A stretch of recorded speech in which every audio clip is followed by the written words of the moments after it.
धर्मस्थल मोहम्मद हमारी चर्चा चल रही है 6 डाला पर। जननी उदर भस्यो नवमास, अंग सकुचते पाई त्रास, निकसत जे दुख पाए घोर, तिनको कहत न आवे और इस दोहे को अपन कई बार पढ़ते हैं लेकिन आज तक समझते नहीं इस रहस्य को। और जब तक हमें किसी चीज का रहस्य समझ में नहीं आएगा तब तक केवल पठन पाठन तो होगा लेकिन हम जीवन को सारभूत नहीं कर सकेंगे। जननी उदर बसियो 9 मास। आप विचार करके रखना, क्या हर जीव 9 महीने तक माँ के घर में रहता है? और हर जीव को माँ के घर में तकलीफ होती है? हर जीव 9 महीने नहीं रहता है। कोई जीव 7 महीने में भी जन्म लेता है, कोई 8 महीने में भी लेता है, कोई 9 महीने में भी लेता है, कोई 10 महीने, 11 महीने, 12, 13 महीने तक भी जन्म के हमारे पास प्रमाण हैं। अब विचार करके रखना, ये तो मनुष्य की बात होगी।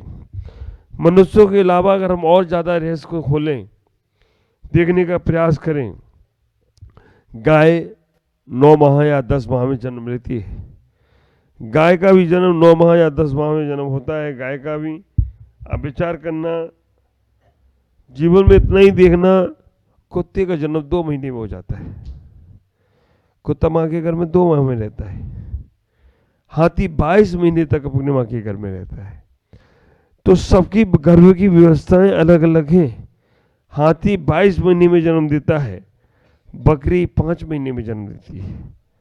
अब विचार करके रखना, व्हेल शार्क के 12 महीने तक माँ के घर में रहती है।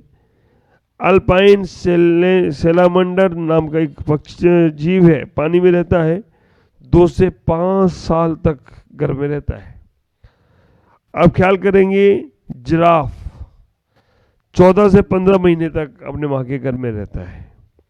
गेंडा 15 से 16 माह तक अपनी माँ के घर में रहता है। भैंसा 10 माह में अपनी माँ के घर में रहता है।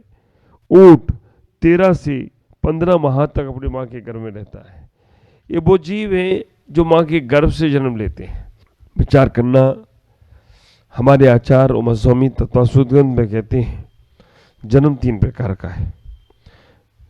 जन्म 3 प्रकार का है। एक उपात जन्म है, एक गर्भ जन्म है, और तीसरा जन्म समूर्छन जन्म है। संसार में उपात जन्म जो देव और नारकियों को जन्म होता है वो उपात जन्म है। कितना समय लग रहा है देव और नारकियों को? अंतर मुहूर्त में वो यौवनता को प्राप्त हो जाते हैं। आप विचार करके रखना, देव और नारकी अंतर मुहूर्त में 48 मिनट में बिल्कुल यौवनता को प्राप्त हो जा रहे। ऐसा क्या है? देवताओं का जन्म उपात सैया पे होता है और नारकियों को जन्म जो है वो वैक्रिक है। दोनों का जन्म वैक्रिक है। नारकियों का जन्म बिल में होता है।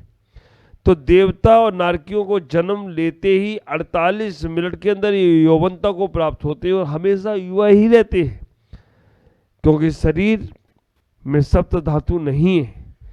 आप विचार करके रखना, भोग भूमि के जभी मनुष्य, भोग भूमि के जो मनुष्य होते हैं, पहले हफ्ते में वो अंगूठा चूसते हैं, दूसरे हफ्ते में वो घुटनों से चलने लगते हैं, तीसरे हफ्ते में वो तुतलाकर बोलते हैं, चौथे हफ्ते में वो पैरों से चलने लगते हैं, 5वें हफ्ते में वो कला और रूप से युक्त हो जाते हैं, 6वें में वो युवा अवस्था को प्राप्त हो जाते हैं और 7वें में सम्यक दर्शन प्राप्त करने की योग्यता प्राप्त कर लेते हैं। 7वें हफ्ते में ये जैन आगम सिद्धांत हमें बता रहा है। तो हमें अपनी बुद्धि को और विकास करना है, बुद्धि को और विराट करना है कि हम सोचते हैं कि 9 महीने में जन्म होता है। नहीं, आप विचार करके रखना, भोग भूमि में भी मनुष्य ही है, कोई देव नहीं। देवों का जन्म 48 मिनट में हो जाता है और बड़े हो जाते, और भोग भूमियों में 7 हफ्ते में वो यौवनता को प्राप्त होते। 7 हफ्ते में मतलब 7 सत्ते कितने होते? 7 सत्ते 49 होते हैं।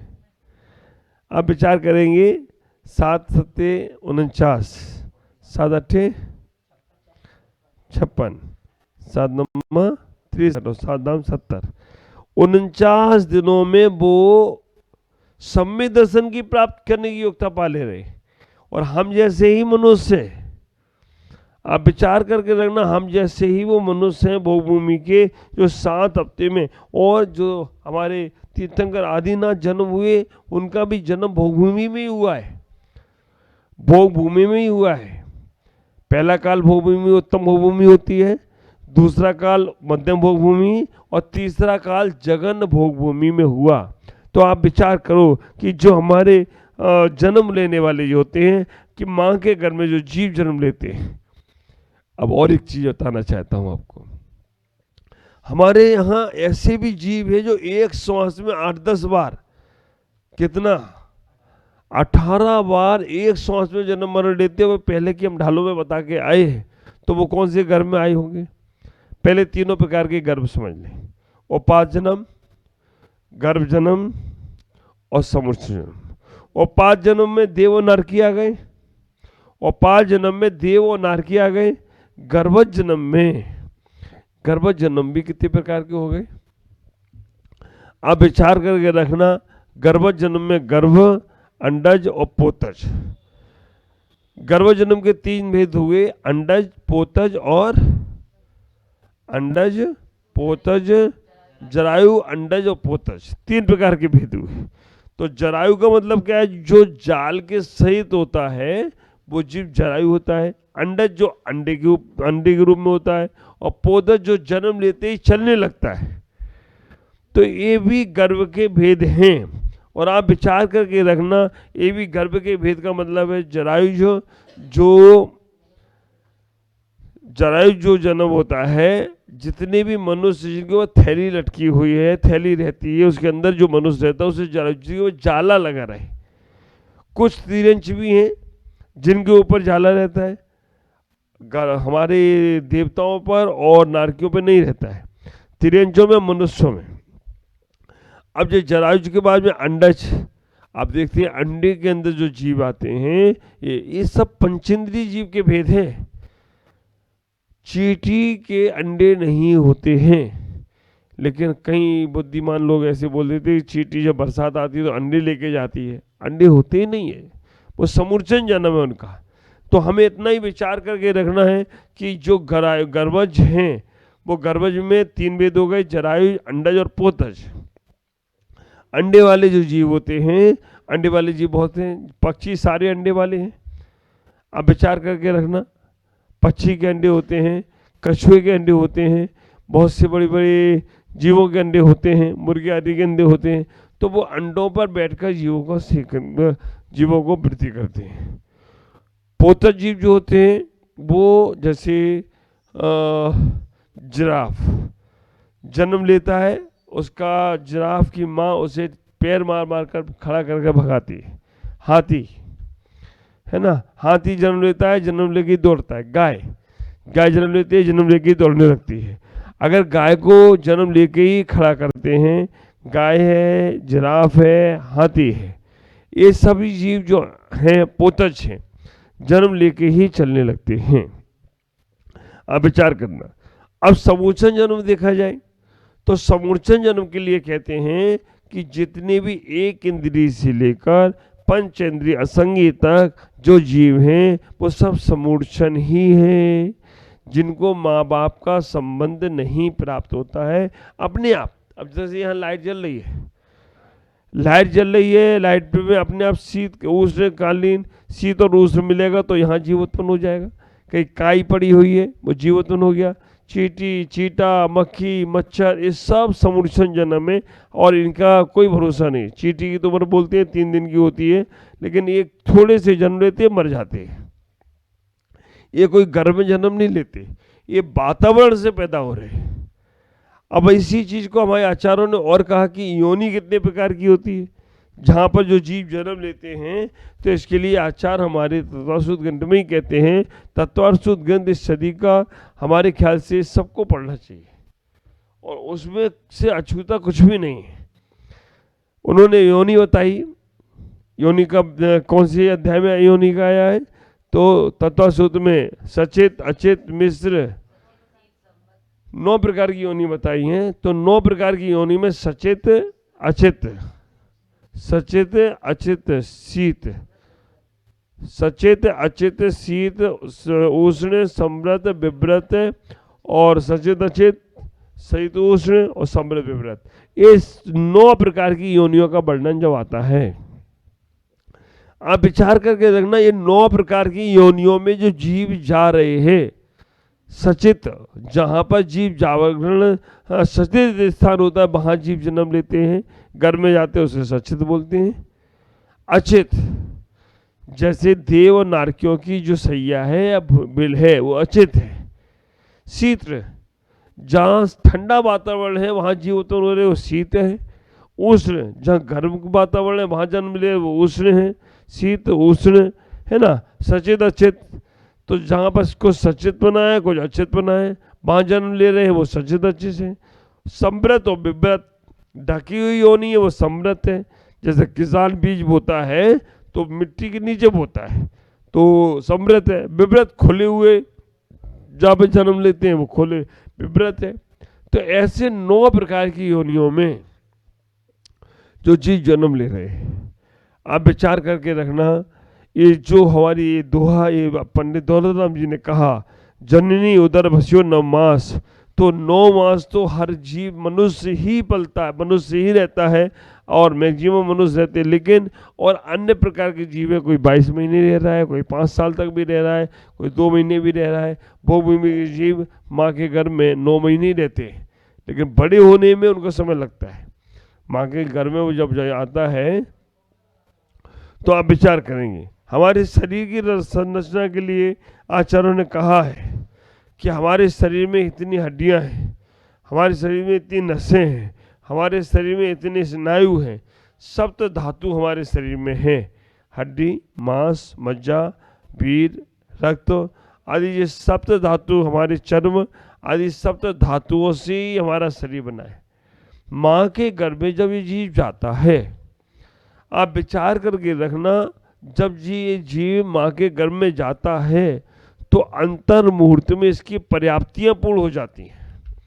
पर्याप्तियां कितनी होती हैं? 6। तो 6 पर्याप्ति में आहार, इंद्रिय, आयु, सांसोश्वास, भाषा और मन। तो सबसे पहले आहार पर्याप्ति हुई, माँ के घर में जीव गया और जैसे ही माँ के घर में जीव गया तो उसकी आहार के परमाणु, तो विग्रह गति में अनाहरक था, वहाँ जाके आहारक हो गया, आहार के परमाणु उसके पास आ गए। आहार, इंद्रियां वो कलकल रूप में ही है, 7 दिन तक कलकल रूप में रहता है, फिर थोड़ा थोड़ा बढ़ते बढ़ते बढ़ते बढ़ते कहते हैं ना 7 दिन में वो थोड़ा कलकल रूप में रहता है, फिर 7 दिन के बाद में वो थोड़ा सा ठोस होता है, फिर 7 दिन में पिंड होता है, फिर 1 महीने में वो गोला होता है। 2 महीने के अंदर अंदर उसके अंग कहाँ कहाँ कौन कौन से अंग आएंगे। आँख के जगह आँख में एक बिंदु जैसा आकार आता है 2 महीने में। 3 महीने में उसके अंग निकलना शुरू होते हैं। 4 महीने में वो अंग उसके जो निकले हैं वो अंगों में 4 महीने में और मजबूती आती है।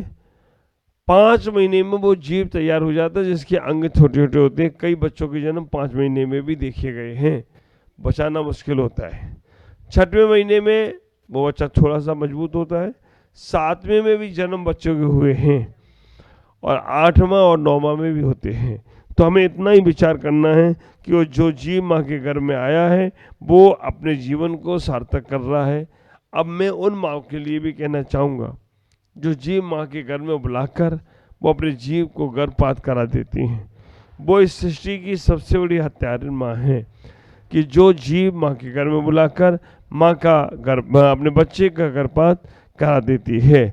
इतना ही विचार करना, कभी भी हमको ऐसी गलतियाँ नहीं करना चाहिए। हम इतना ही ख्याल करेंगे अपने जीवन में कि कैसे हम उस बात को अपने जीवन में लाएं। आज इतना ही अभ्यास में लाएं कि हम बार बार माँ के घर में जन्म लिए। जननी उदर बस्यो 9 मास। हमारे शिवकोटि महाराज कहते हैं कि एक बार जन्म के समय की पीड़ा तुम्हें समझ में आ जाए तो आप विचार करके रखना दोबारा जन्म नहीं ले सकोगे।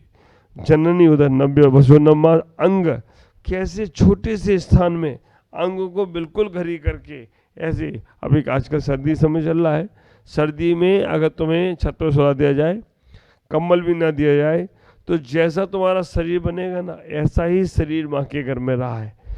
और जब जन्म के समय निकल माँ के गर्भ से निकलते हैं, उस वक्त भी बहुत कष्ट होता है, बहुत पीड़ा होती है, जिनको कोई कहने का छोर नहीं होता है। तो आज इतना ही समझेंगे आप सभी लोग कि हम अपने जीवन में इन पर्यायों में बार बार ना आए, इन पर्यायों से बार बार ना जाने का प्रयास करें।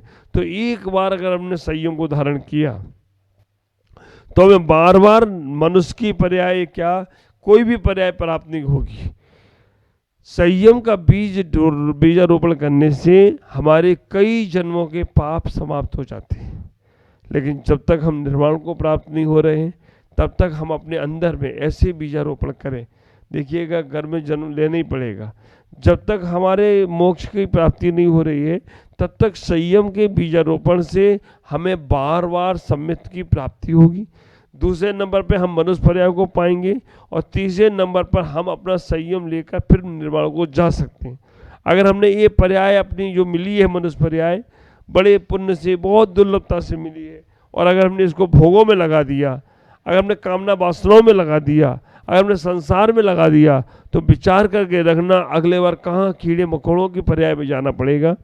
और एक बात का ख्याल करना, संसार में हम सभी लोगों का जन्म मिथ्यात्व के साथ होता है, तीर्थंकर का जन्म सम्यक के साथ होता है। और एक बात, तीर्थंकर का जन्म हंसते हुए होता है, हम लोगों का जन्म रोते रोते होता है। तो इसी को सार्थक कर कर अपने जीवन को व्यवस्थित बनाने का प्रयास करेंगे, तभी जीवन की सार्थकता होगी।